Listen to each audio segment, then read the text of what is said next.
Section 1. You will hear a man having an interview for a job in a hotel. First, you have some time to look at questions 1 to 4.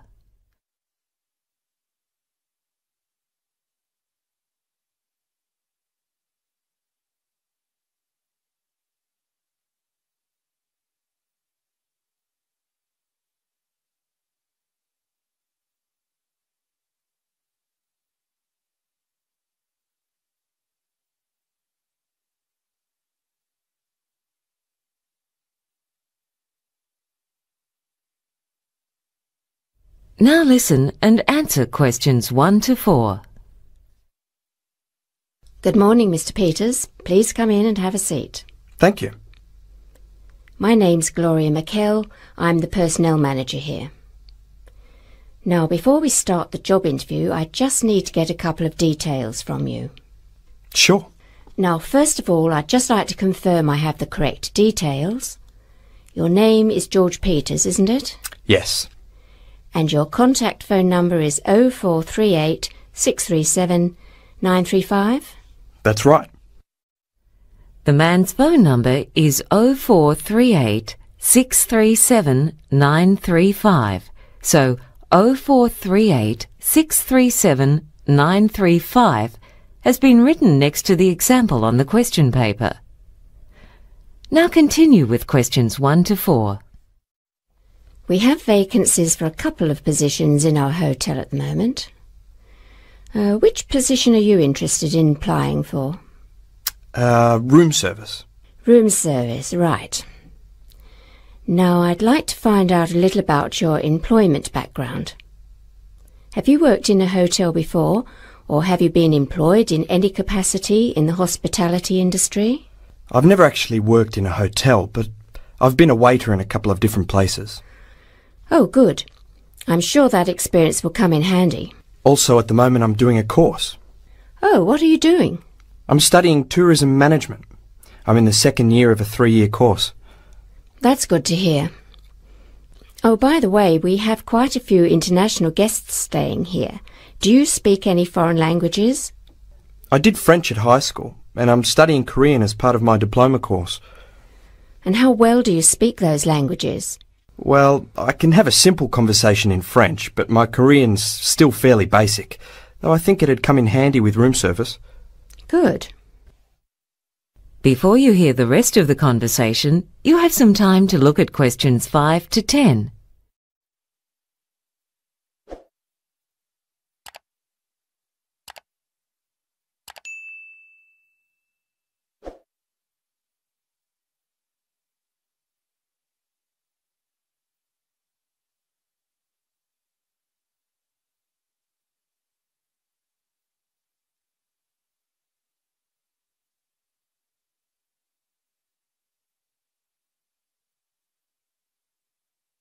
Now listen and answer questions 5 to 10. Well, I've asked you a number of questions. Now I wonder if there's anything you'd like to know about the position or about the hotel. Could you tell me what the duties are of doing room service? I mean, I've got a vague idea, but it'd be good to know exactly what it involves. Yes, of course. In fact, your duties would not be limited to room service. There are a few extra things that are now part of the job you're applying for. For instance, the porter used to carry guests' bags to their rooms, but his position has been abolished, and that would now be your responsibility. Unlike a waiter, you don't take their orders for food. The kitchen staff does that by phone. Right. If you're on afternoon shift, you also have to take the afternoon newspapers to the guests who've ordered them. But if you're on the morning shift, it's done by the concierge. You're qualified to serve alcohol, aren't you? Yes. Good, because on evening shifts you may have to serve in the hotel bar. What else? If a guest calls to say there's a problem with some of the equipment in the room, if it's something simple like one of the light bulbs is blown, then you replace it. But if it's something more complex, say if the TV isn't working, you leave that to the technical staff. I see. Oh no, sorry. There's been a change in that. In fact, now all electrical work has to be done by the technical staff. It's an occupational health and safety issue. Better to be safe than sorry, I suppose. Yes. You don't have to do any of the cleaning, though you do have to remove any dirty plates the guests have used in their rooms. The cleaners are the ones who make sure the fridges have the right amount of drinks and snacks in them. There are a few other duties, but basically room service plays an important role in maintaining guest satisfaction, and so a friendly attitude and efficiency are what's required. Oh, that goes without saying. And could I ask about the pay and conditions? Of course. The pay is $20 per hour and $25 per hour between 10 p.m. and 6 a.m, as well as on Sundays. Right. And what's provided by the hotel? For instance, I suppose there's a uniform to wear? Yes, the hotel provides the jacket and trousers. However, you'd be responsible for doing your own laundry. Uh-huh. Oh, yeah, what about transport? Like, if we finish a shift around midnight, does the hotel pay for taxi fares to get back home? We used to do that, but now instead we allow staff to park for free on the premises. It can be very hard finding a parking space on the street around this area. Yeah, I had trouble getting a spot when I came here today. Yes, it's a busy area. I might just add that we pride ourselves on having a well-trained staff, so it's a good thing that you're doing your diploma. Yes, it's been a very interesting course so far. Good.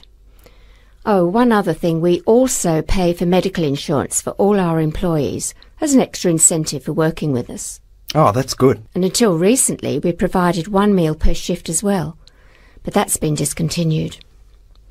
Right. Well, I think that's all then. I'll give you a call later in the week and we can talk further. Uh-huh. Well, thank you very much. That is the end of Section 1. You now have half a minute to check your answers.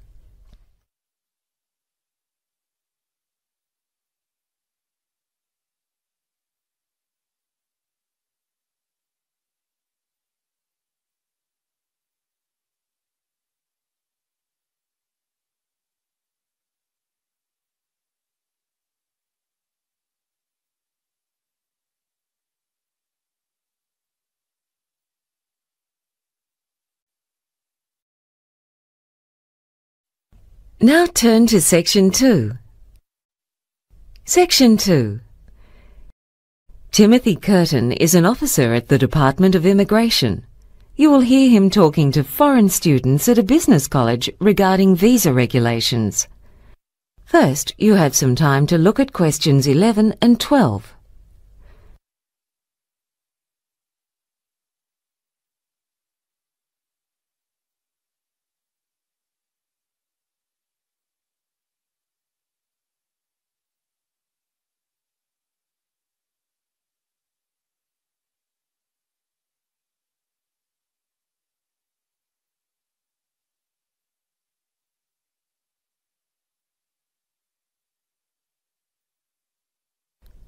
Now listen and answer questions 11 and 12. Good morning, everyone. My name's Timothy Curtin, and I work for the Department of Immigration. I've come along today to give you some information about visa regulations so as to make your stay here a bit easier. I'll be telling you about some of the rules for those on student visas, and particularly about how to extend your visa. Now, I'm from the Atwood office of the Department of Immigration. At our office, we mainly process work visas. However, in the office where I used to work, I dealt mainly with student visas, which is why I was chosen to speak to you today. For other matters, such as residency applications or medical visas, you need to go to the Hampstead office of the department. For visas for people who are here on holidays, you can go to any office of the Department of Immigration. As you would know, there are certain conditions for people who hold student visas. For instance, if you move, you have to tell your college. The college then has to inform the department by mail, giving both your old and new address. You can change the college where you study, but you have to let the department know that you've enrolled with a new college. You're also allowed to work, but remember that the maximum you can work is 15 hours per week, because you're here as full-time students, so your main focus has to be on studies. You can also take up to 3 weeks holidays between courses. If your marital status changes, you have to inform the department and provide us with a copy of the marriage certificate within a month of the wedding. Before you hear the rest of the talk, you have some time to look at questions 13 to 20.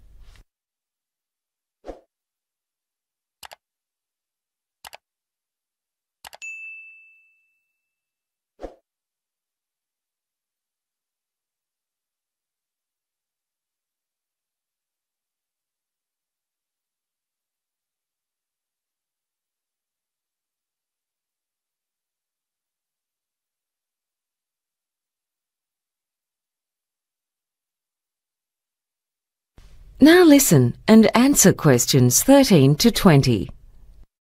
What I'd like to do now is go through the steps you have to follow when you want to extend your student visa, because a lot of students have to do that at some point while they're in this country. The first thing you have to do if you want to extend your visa is to pay for the next course you're planning to take. As you know, all courses have to be paid in advance. The course itself has to be of at least 4 months' duration, and you are advised to submit your visa application at least 2 months before the course is due to commence if possible. You need to keep a copy of the receipt of payment and send us the original. We advise that with all the documents you send us, that you keep photocopies for yourself, just in case any go missing. You'll also have to get a letter from the college you've been attending, which states your attendance record at that college. You already know that one of the requirements of a student visa is that you turn up to a minimum of 75% of your classes. If you've been absent for more than 25% of classes, you'll have to provide medical certificates stating that you were ill and unable to attend classes on those days.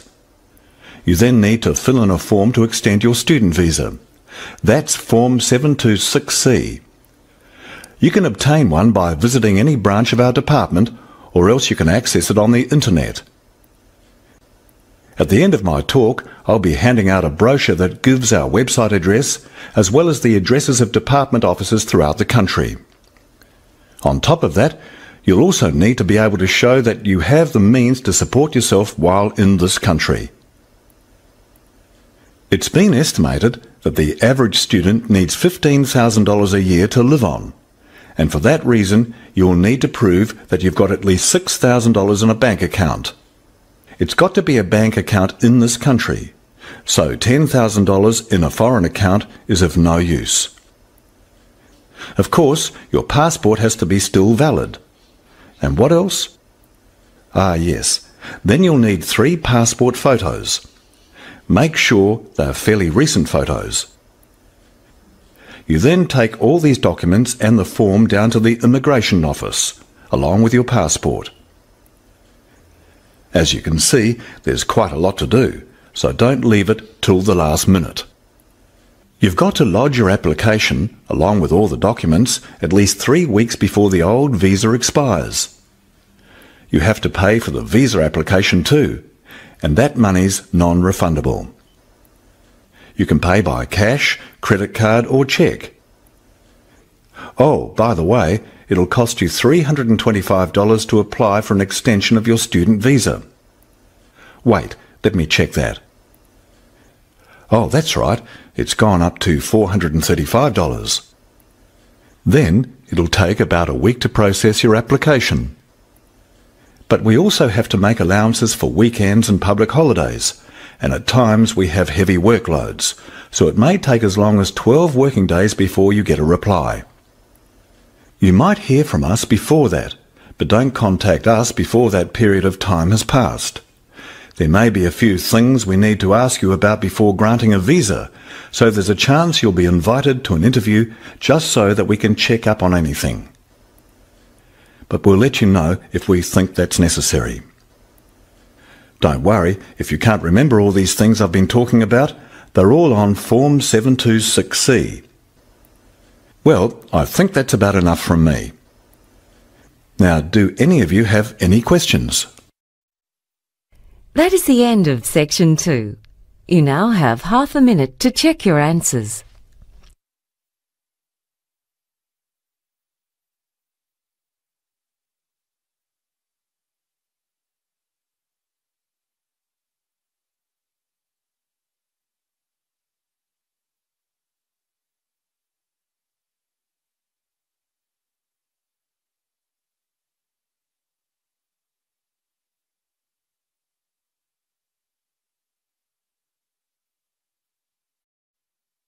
Now turn to Section 3. Section 3. You will hear two marketing students, Maggie and Mike, talking to their teacher about a seminar presentation that they are preparing. First, you have some time to look at questions 21 to 24.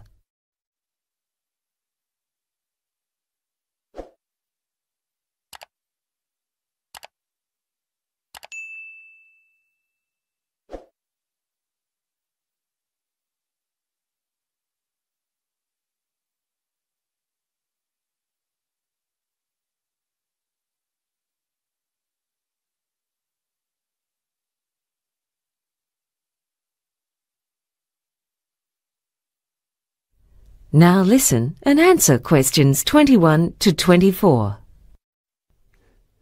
So, you two are going to give a presentation next week about the beauty industry, aren't you? Yeah, we've divided it into two sections. First we'll be looking at the place of the beauty industry in the economy. Yeah, and then we were going to look at what drives it, as well as some recent trends. That sounds like a good way of doing it. OK, Mike, how are you going to be starting off? Well, first we were amazed at the size of the industry. It's measured in billions, not millions. It's worth $160 billion a year globally. That figure includes products for hair care. They're worth $38 billion alone. Then there's makeup and perfume. I think that's $15 billion. Plus cosmetic surgery, skincare products, diet pills and health clubs. In America, more money is spent on beauty than on education. Really? Yeah. The profits of the leading company in the industry have been growing by 14% a year for the last 13 years. And the industry as a whole has been growing at a rate of 7% a year. In India, sales of anti-aging creams are growing by 40% a year. And you know the Avon ladies? Well, there are 900,000 of them in Brazil, which is more than the number of people in its navy and army. Amazing. Now, just going back a bit, you mentioned cosmetic surgery. Do you have any data on that? Yeah. It's worth $20 billion a year now, and the number of procedures they do in the US has jumped by more than 220% since 1997. Botox injections to remove wrinkles are the main thing done these days, but nose jobs and fat removal are still very common. And there's been a real boom in teeth whitening. Also, because the cost of cosmetic surgery has really come down, a lot more people can afford it now. And do you know much about the history of the industry? Well, the modern beauty industry really started up about 100 years ago. When photography became widespread, it became much easier for the public to see idealised standards of beauty, and people wanted to buy the products to make themselves look like the models they saw in magazines. By the middle of the century, scientific advances led to changes in the ingredients used in many cosmetics, which made them more affordable, and packaging made them more attractive. Before you hear the rest of the conversation, you have some time to look at questions 25 to 30.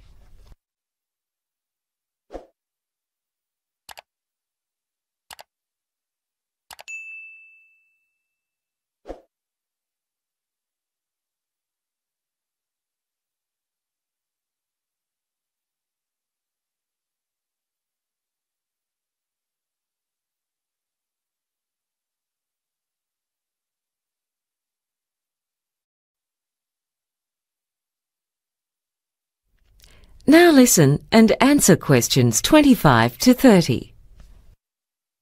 Now, in the second part of your presentation, you're going to be looking at why people buy the products. Yes, that's right. This area is a bit more subjective, and Mike and I disagreed on a few matters. Well, marketing is a hit and miss affair, and it's true what they say, that only half of any marketing budget achieves the desired result. I think that's an exaggeration, don't you? Anyway, there are powerful forces at work in the beauty industry because when it comes down to it, there's no avoiding the fact that it's all about image and that this industry is so successful because it preys on people's hopes and fears. Oh, that's a bit harsh, isn't it? It's only natural to try to look your best. Well, the guy who founded Revlon called the whole business hope in a jar. Did he? Well, that's a nice way of putting it. We found a British study of 11,000 people which concluded that people who are less attractive earn less money. And that was the case no matter whether they worked as secretaries, in sales, or as executives. And why do you think that's the case? Well, I reckon one reason is because attractive people have higher expectations and are less willing to put up with being treated badly. Yeah, but there are plenty of good-looking people with low self-esteem who do let others walk all over them. I think what it comes down to is that people in general treat good-looking people well, and it starts young. Even 3-month-old babies smile longer at faces that adults find attractive. So, who judges what's beautiful and what isn't? We didn't really go into that, but it seems that perceptions of beauty are connected to health and fertility. In some places, people go for shiny hair. In other cultures, women use mascara to make their eyes look bigger and to give themselves a younger look. But a universal indicator of being young and healthy is to have clear skin. And that's why so much money is made from skin cleansers, moisturisers, facial creams and so on. Well, there are certainly plenty of tricks to this trade. Yeah, and most of them aren't new tricks at all. I think I could make a link at this part of the presentation to what Mike was saying about the early 20th century, because there's a trend now in the beauty industry to go back to the approach they had a century ago, when they stressed a connection between beauty and health. They got women to have facials and do exercise classes. Now they aim at beauty, but also like people to be fit, not just thin. Oh, come on. The industry just scares people into going on diets that can actually harm them. And most of those thin models aren't in good physical condition. They're just hungry. You can't tell just by looking. Anyway, I'm not denying that image is important. In fact, beauty firms spend up to 25% of their turnover on advertising. That's incredible. Isn't it? And they put just 2 or 3% into research and development. By comparison, in the pharmaceutical industry, 15% of sales goes into research and development. Well, it sounds like you've got the topic well covered.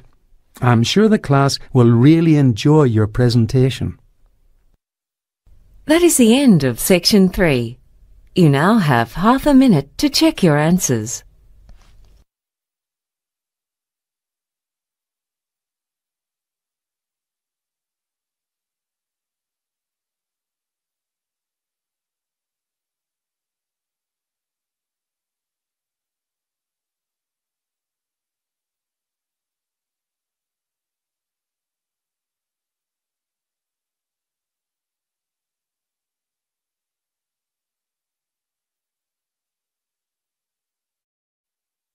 Now turn to Section 4.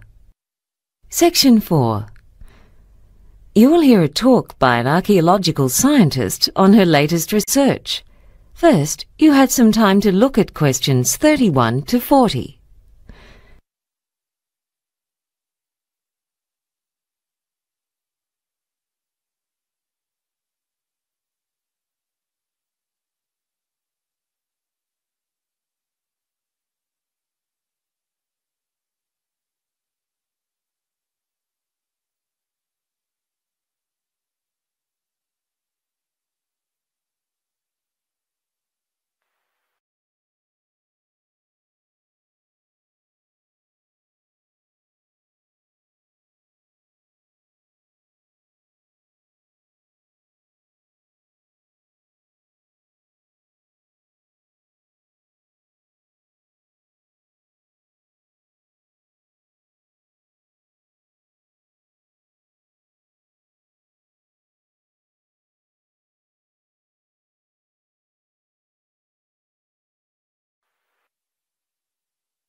Now listen and answer questions 31 to 40. Good morning, ladies and gentlemen. Many of you may remember that in 1991, a couple who were hiking high in the mountains on the border between Italy and Austria found the body of a man who had died 5,300 years ago. This corpse was later given the nickname the Iceman. Fortunately, a complete set of clothes and a variety of gear were found on or near the corpse, and these give us further clues as to his identity. Today, I'd like to speak to you about some of the latest findings on the Iceman. Scientists have learned from the Iceman's corpse in the same way as detectives investigating a murder gather clues from the victim's body. The study of the Iceman's bones shows that he was 46 years old at the time of death, which is relatively old for people at that time. It appears that he belonged to a group from central northern Europe rather than to the group of people who lived not far to the south of the spot where his body was found. Yet it seems he may have moved around somewhat during his life. Although exactly where he spent his life is unknown, investigation of his tooth enamel suggests that he grew up in one place and then spent several decades in another area. Samples taken from his stomach and intestines give us an indication of what he'd eaten shortly before his death, including grains, though this does not allow conclusions to be drawn as to what he usually ate. However, samples of his hair show that his usual diet consisted of plants and the meat of several animals. Living in a time long before the development of modern medicine, the tattoos on his back may indicate acupuncture points, yet on the other hand they could simply be a form of body decoration. It seems that he was not in a good state of health in the last 6 months of his life. There are 3 lines, known as Bowes lines, on the single fingernail that was found. These lines occur if the nail stops growing due to illness and then starts growing again. It was initially assumed that he died of the cold in autumn because of the presence of a piece of fruit that ripens in late summer. Yet there is now strong botanical evidence that he died in spring. This is because pollen of the hop hornbeam tree was found in his intestines, and that small tree blooms only in late spring. So he may have breathed some in or drunk some water containing the pollen shortly before his death.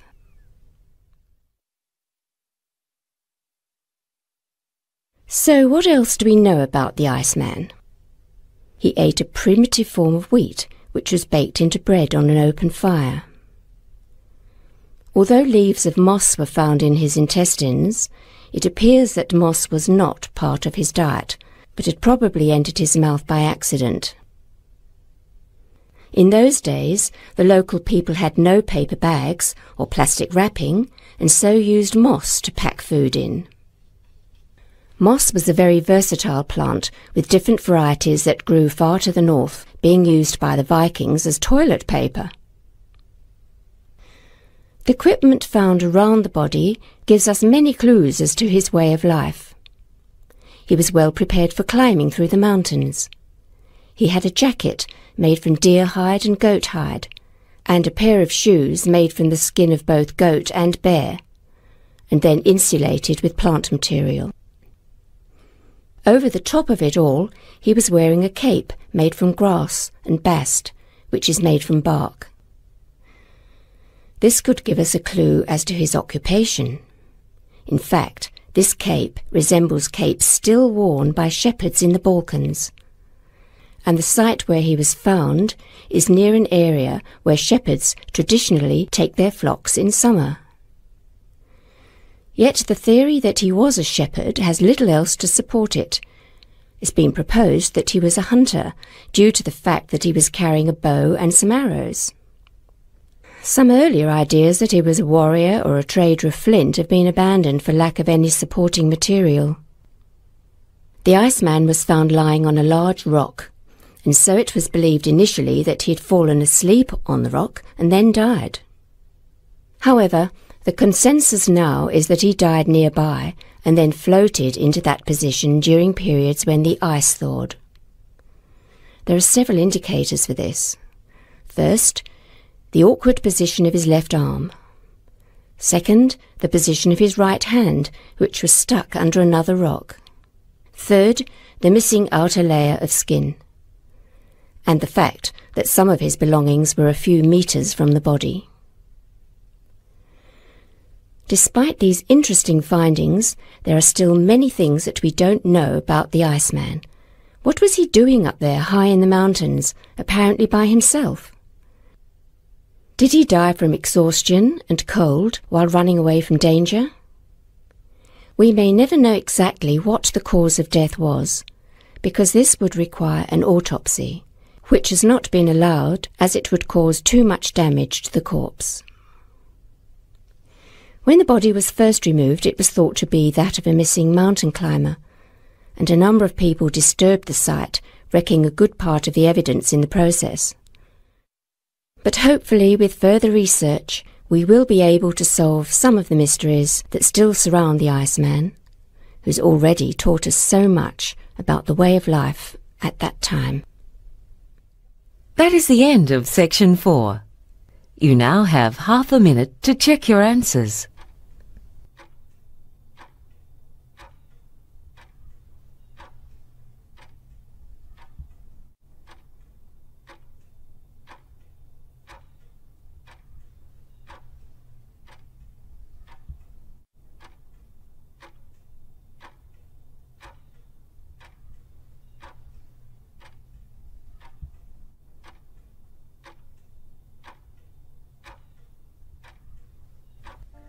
That is the end of the listening test. You now have 10 minutes to transfer your answers to the answer sheet.